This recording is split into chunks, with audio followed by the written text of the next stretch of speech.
Dobar dan i dobrodošli u novi video. Danas pravimo brzu tortu. Ukoliko vas zanima ovaj recept, ostanite sa mnom.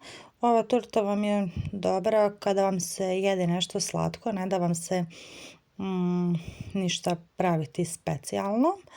Ili ako vam dolaze neki iznenadni gosti. Bukvalno se pravi za par minuta. U ovu zdjelu gdje mutite šlag dodate 600 g šlaga i 600 ml hladne kisele vode. Umutite šlag tako da bude dovoljno čvrst, nekih ne znam par minuta, vidite ovako kako je prikazano na videu. I onda taj šlag samo razdijelite ovako kao što vidite otprilike na 3 neka jednaka dijela. U jedan dio znači šlaga dodamo šlag i pomiješamo sa oko 250 g mljevenog keksa.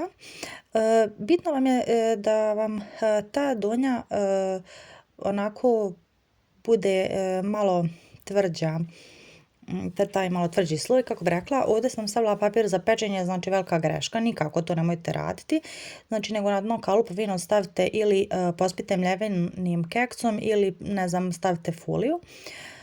I onda ovamo u ovaj drugi dio sam kao što vidite stavila ovaj šlag i umutila sam sa eurokremom i preko ovog donjeg dijela sam prekrila ovaj dio sa eurokremom i na kraju ovaj treći dio sam dodala taj ostatak šlaga i isjeckala 10 krim bananica. Možete dodati i rendanu čokoladu ako želite i ništa, samo ovako vidite kao što sam na videu, složite ova 3 sloja, malo na kraju ukrasite i to bi bilo to.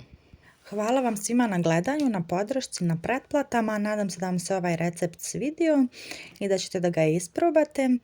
Recept vam ostavljam sa tačnim mjerama ispod u opisu videa, a mi se čujemo u nekom sljedećem videu.